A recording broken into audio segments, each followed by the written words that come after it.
नमस्कार दोस्तों हम में से किसको नहीं पता कि टाइम सबसे वैल्यूएबल एसेट है। हम सबको पता है कि एक टाइम ही है जिसके कारण हम बहुत सारा पैसा कमा पाते हैं। एक टाइम ही है जिससे हम अपने रिलेशंस संभाल के रख पाते हैं। सब कुछ टाइम पर डिपेंड करता है, पर फिर भी ऐसा बहुत से लोगों के साथ होता है कि वो अपना टाइम मैनेज नहीं कर पाते और इस कारण उन्हें फाइनेंशियल, इमोशनल कई तरह के लॉसेस होते हैं। तो दोस्तों, आज जो मैं आपको टेक्निक बताने वाला हूँ, वो टेक्निक का जो बेसिक है वो लिया गया है स्टीफन आर कवे की बुक है 7 habits of highly effective people. उस बुक में से टाइम मैनेजमेंट की टेक्निक का हम यहाँ जिक्र कर रहे हैं और फिर उसमें कुछ इंप्रूवमेंट की बात भी करेंगे। तो वो बुक क्या कहती है, उसमें क्या टेक्निक बताई गई है कि आपका जो टाइम है आप उसको एक मैट्रिक्स के अंदर बांट सकते हैं।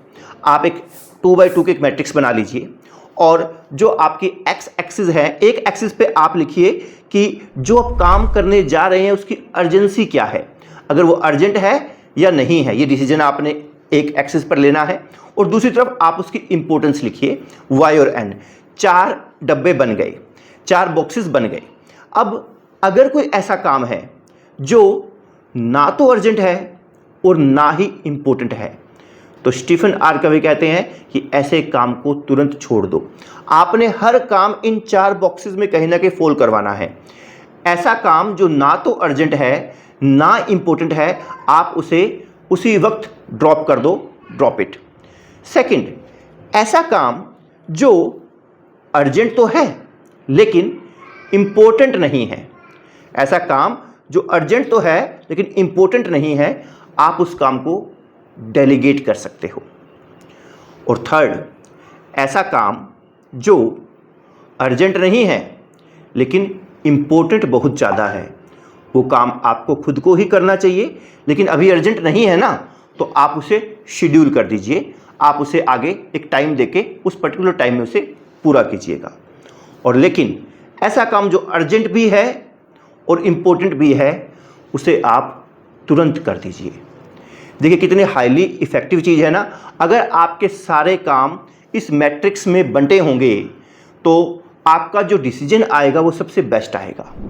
लेकिन इस मैट्रिक्स में एक दिक्कत है कि ये मैट्रिक्स आपको आपके ऐसे काम जो शायद आपके लिए अर्जेंट भी ना हो, इम्पोर्टेंट भी ना हो, लेकिन आपको करने ज़रूरी लगते हो, जैसे आपको मूवी देखने जाना है, जैसे आपको थोड़ी देर इंस्टाग्राम चलाना है, दोस्तों के साथ कहीं घूमने जाना है, या कहीं पेरेंट्स से बात करनी है। ऐसी बहुत सी चीज़ें हो सकती है जो आपके लिए अर्जेंट भी नहीं है और आपकी सक्सेस के लिए इम्पोर्टेंट भी नहीं है।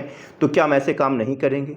और अगर नहीं करेंगे तो हमारे में और एक रोबोटिक मशीन में फ़र्क क्या रह जाएगा? तो इसीलिए आप ऐसा कर सकते हैं कि इसी मैट्रिक्स को थोड़ा सा ब्रॉड कर देते हैं। इसमें जो मोनोटोनी वाली, जो बोरियत वाली, जो रोबोटिक मशीन वाली जो बात आ रही है, उसको भी दूर किए देते हैं। अब इसके लिए मैंने किसी एजुकेटर का एक कोर्स लगाया और वहाँ से मुझे बहुत अच्छी चीज़ सीखने को मिली, उसका हम यहाँ जिक्र करते हैं। आप एक काम करिए, आप इस बारी 2x2 मैट्रिक्स को छोड़ दीजिए। आप 3 कॉलम बनाइए। सबसे पहला काम ये कि वो काम अर्जेंट है या नहीं है, पहला कॉलम तो अर्जेंट का हो गया। Second column as it is importance का हो गया। थर्ड कॉलम टाइम टेकन, कि उस काम में टाइम कितना लगेगा। जैसे अभी हमने जिक्र किया कि हाँ भाई, हम लगातार काम कर रहे हैं और अब मन है कि थोड़ी देर इंस्टाग्राम चला लेते हैं, तो 5 मिनट आपने इंस्टाग्राम चला लिया। तो एक ऐसा काम है कि जो शायद अर्जेंट भी नहीं है, इंपॉर्टेंट भी नहीं है, लेकिन बहुत कम टाइम ले रहा है। तो टाइम टेकन आप एक कॉलम और बना लीजिए। 3 कॉलम हो गए, अर्जेंट, इंपॉर्टेंट और टाइम टेकन। अच्छा खासा टाइम ले रहा है या नहीं ले रहा, बहुत थोड़ा टाइम ले रहा है। अब इसके बाद लगभग 8 कम्बिनेशन बनेंगे। आप वाई एन यस नो के हिसाब से वो कम्बिनेशन बना लेते हैं।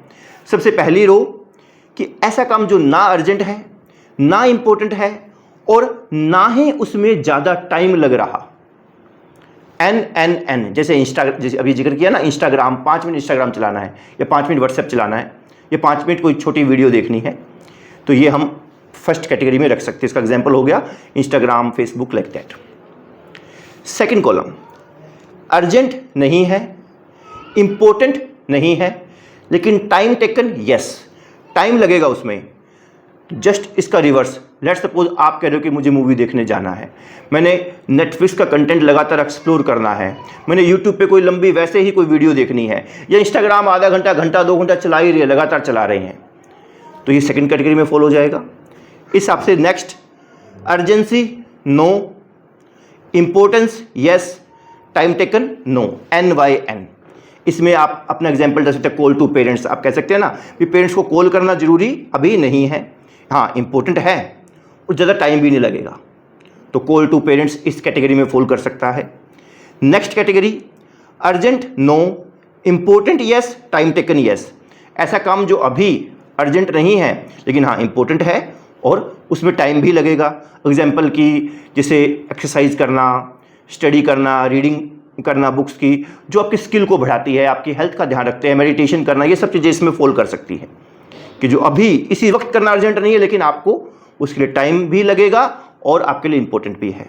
इसके बाद नेक्स्ट कि ऐसा काम जो अर्जेंट में वाई, यस अर्जेंट है लेकिन इंपॉर्टेंट नहीं है, टाइम भी नहीं लगेगा। जैसे अभी आप ऑफिस में काम कर रहे हो और आपको कोई कहीं कॉल करनी जरूरी है, आपके कॉल से वो काम बन जाएगा।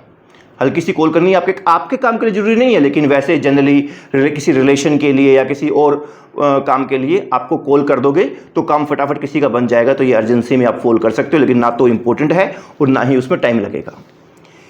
सेम ऐसे ही कि ऐसे काम जो अर्जेंट भी है, इम्पोर्टेंट बिल्कुल नहीं है लेकिन टाइम लगेगा, इसमें हम कह सकते हैं कि ऐसा काम जैसे कि ऑफिस में मीटिंग्स, लगभग जितने कॉर्पोरेट हाउसेज है जब मीटिंग्स होती है मोस्टली हम देखते हैं कि वो मीटिंग्स का कोई रिजल्ट नहीं निकलता, लेकिन वो मीटिंग लगानी अर्जेंट है बिकॉज बॉस ने बोला है, टाइम भी बहुत खा जाएगा, उससे बहुत कुछ निकलने वाला नहीं है, तो वो इस कैटेगरी में फॉल कर सकती है।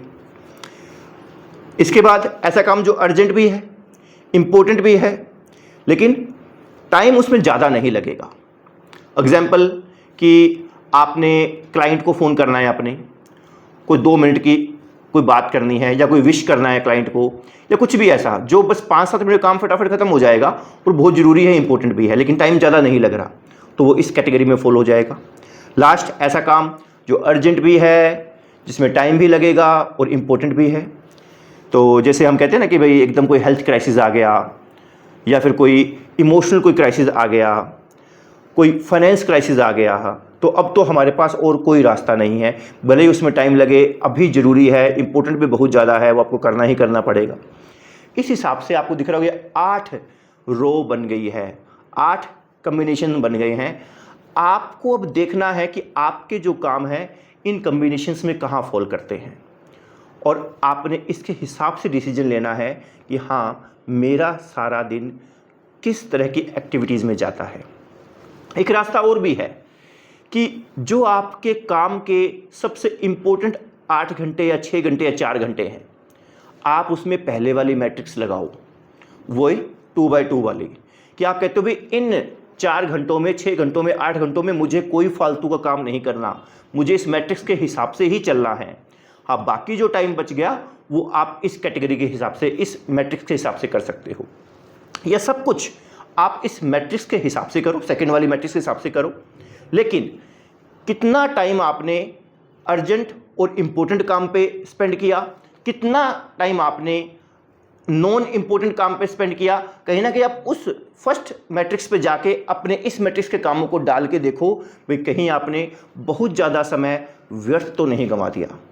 तो दोस्तों ये टेक्निक है जो कहती है कि time is an allocation, time एक एलोकेशन है, आप अपने टाइम को बांटो कि कहाँ कहाँ आपका टाइम स्पेंड हो रहा है, और फिर जब आप एनालाइज करोगे तो आपके सामने असली पिक्चर सामने आएगी। हाँ यार, जो जीवन की सबसे इम्पोर्टेंट एसेट है उसे मैं कहाँ लगा रहा हूँ, उसका इफ़ेक्टिव यूज़ कर पा रहा हूँ या नहीं कर पा रहा। सारी सक्सेस, सारी खुशी इस पे डिपेंड करती है। Thank you.